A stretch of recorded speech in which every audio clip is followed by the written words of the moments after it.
Bon, on va essayer un nouveau truc, mais je sais pas trop ce que ça va donner. J'aimerais essayer d'ajouter quelques commentaires audio à la vidéo, faire une sorte de voix off quoi. Mais je suis pas trop sûr de mon coup. Bref, j'essaye. Mais avant, petite intro. Oh là, qu'est-ce que c'est parti pour un nouveau voyage. Là, on est dans le train, on est à Limoges. On va prendre un petit train direction Poitiers, un petit train direction Paris, un petit avion, un gros avion direction Sao Paulo au Brésil, un autre avion direction Montevideo en Uruguay, et on finira par un dernier avion pour arriver en Argentine, dans la capitale, à Buenos Aires. On va aller voir des cactus. Donc pour aller voir des cactus, le 8 janvier 2019, on a pris le train à Limoges et débuté un long voyage de 3 jours afin de rejoindre Buenos Aires, la capitale de l'Argentine.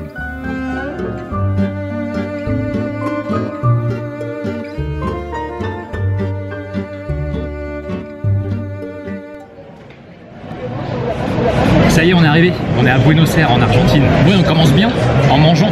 On mange des empanadas. C'est un plat typique d'Argentine et on est au marché de San Telmo. Il y a plein en fait de petits stands de cuisine et tout, et donc nous on s'est arrêté à ce stand qui avait l'air très bon et on a eu raison. Ouais, c'est bon. On en a pris 2 chacun. Moi j'en ai pris un au poulet et là un au fromage. J'en ai pris un en légumes et un oignon fromage. Et franchement c'est bon. Hein. Ah ouais, c'est trop bon. Donc on commence bien notre petit séjour à Buenos Aires. Et là, après manger, on va aller faire une petite visite guidée qui est gratuite de la ville, du centre-ville. On va voir ce que ça donne. On va découvrir un petit peu cette ville qu'on connaît pas du tout. On n'a pas trop pris le temps de se renseigner sur la ville non plus, donc on va découvrir ça. Des empanadas au marché couvert de San Telmo, la température qui avait augmenté de 30 degrés, on avait sorti les shorts et les t-shirts. Pas de doute, on était bien arrivés. Maintenant, on n'avait plus qu'à partir à l'assaut de cette capitale. Bon, doucement quand même. Hein. Le décalage horaire le premier jour, c'est pas toujours facile.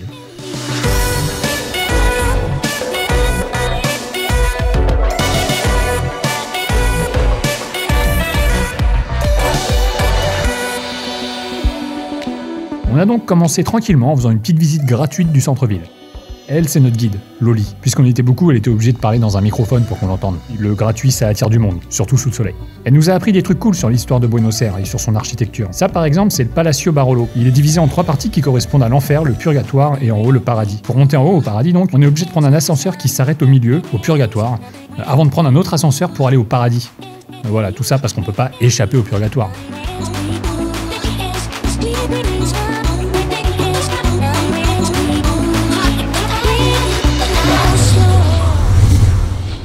Et après cette première petite journée dans le centre de Buenos Aires et la découverte du dulce de leche, la pâte à tartiner d'Argentine, on a changé de décor pour notre 2e jour, direction le quartier de la Boca. Aujourd'hui, on visite le quartier de la Boca à Buenos Aires. C'est un quartier emblématique qui est situé dans le sud de la ville. Et en fait, c'était un quartier portuaire au début. Et du coup, toutes les habitations sont très colorées parce que ça a été construit par les immigrés italiens et espagnols à la fin du 19e siècle avec des matériaux en fait qui venaient des restes des bateaux. Et dans les années 1950, sous l'influence de Quinquela Martin, qui était un peintre et un résident du quartier, ils ont tout repeint. Et du coup, maintenant, c'est un quartier très coloré et qui est très touristique et où apparemment on danse beaucoup le tango.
Du coup, notre programme de ce matin est un petit peu compromis. En fait, on avait prévu de refaire une visite guidée de la ville gratuite, comme on a fait il y a 2 jours. Ça, c'est un concept qu'on a découvert il y a pas longtemps. Ça se fait dans beaucoup de villes dans le monde. En fait, il suffit de chercher un petit peu sur Internet et il y a beaucoup de villes qui proposent des visites guidées du centre-ville, généralement de la ville, totalement gratuite. Alors c'est vachement bien parce que quand on arrive dans une ville, on ne connaît pas forcément l'histoire de la ville, sa culture, ses différents monuments, etc. Et donc c'est des visites qui durent en général 2-3 heures et qui permettent d'avoir déjà un bon aperçu de la ville. Du coup on en a fait une première il y a 2 jours et là on voulait en faire une autre dans un autre quartier de la ville, sauf qu'il pleut.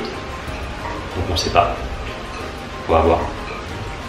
On va surveiller la météo.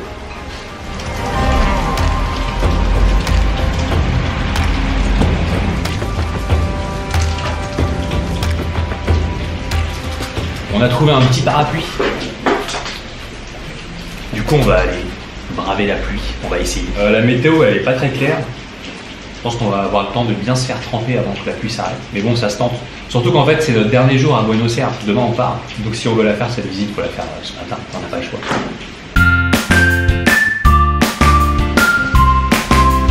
Ça là c'est Buenos Aires. Alors d'ailleurs, petite astuce quand vous voyagez à l'étranger, si vous ne la connaissez pas déjà, dans Google Maps on peut télécharger les plans hors connexion ici. Ce qui permet ensuite après dans la rue de pouvoir se repérer facilement. Parce que le GPS fonctionne sans internet, donc même sans avoir internet, il suffit de télécharger les cartes avant hors connexion et on peut utiliser Google Maps dans la rue autant qu'on veut. Donc là nous en gros on est au petit point bleu et il faut qu'on aille là-haut. Teatro Colón. Et pour trouver les visites guidées gratuites, généralement il faut taper ce genre de choses, le nom de la ville avec Free Tour, et puis on tombe sur tous les sites qui permettent de faire ça, voilà. Ça c'est ce qu'on voulait aller faire ce matin. Free Walks Buenos Aires, Free Tour Everyday. Eux voilà par exemple ils font 2 visites guidées gratuites tous les jours à 10h30 dans le quartier Recoleta, et celle qu'on a fait la dernière fois tous les jours à 15h, le tour du centre-ville. C'est vraiment cool. Voilà. Donc on va prendre notre parapluie, on va aller braver la pluie. Bon, c'est pas sûr que je filme quoi que ce soit, parce que je suis pas trop équipé pour la pluie par contre.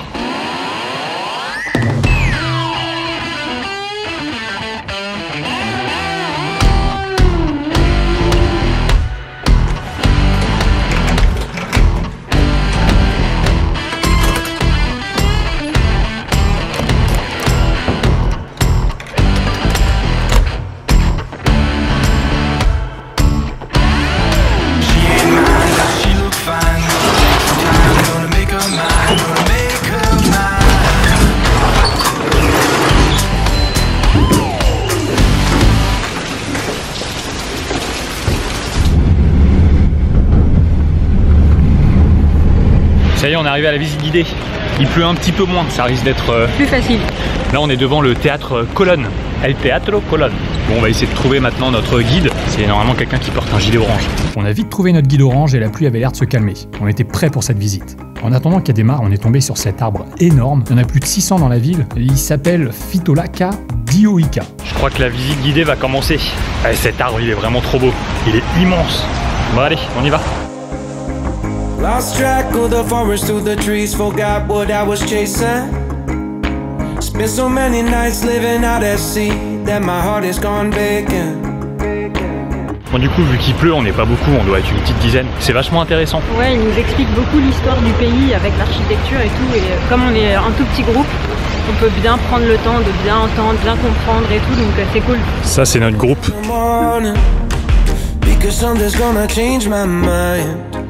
I don't wanna change my mind.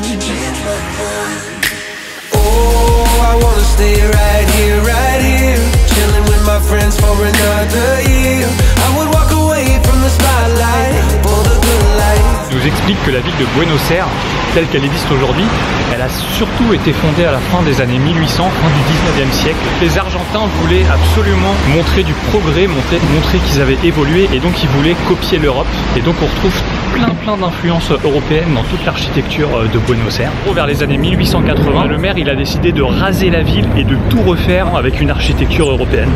Donc c'est une ville qui ressemble beaucoup à ce qu'on retrouve chez nous en Europe.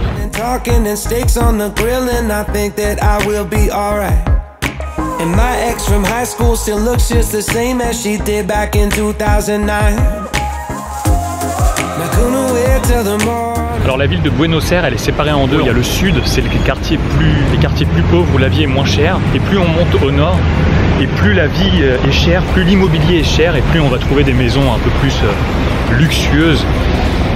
Lagos de la Torre, Upstate in New York.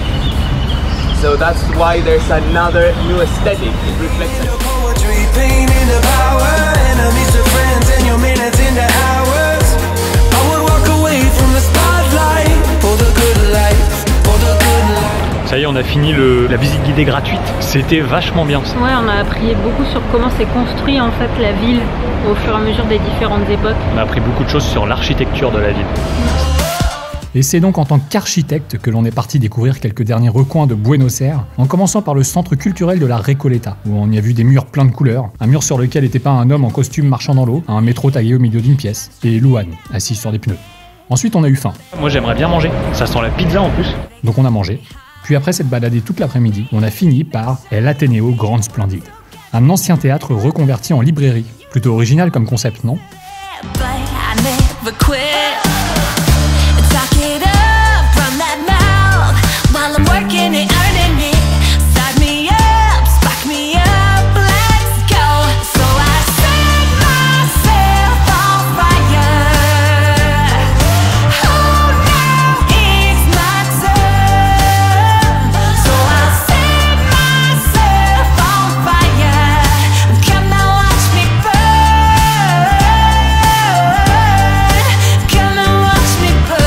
Bon bah voilà, on arrive à la fin de cette vidéo. J'espère que ça t'a plu.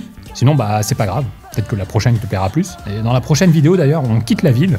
Alors adios les statues, adios le béton, bienvenido la forêt, la jungle, la terre, les araignées, les singes, les animaux non identifiés, les cascades et surtout, il va y avoir de l'eau.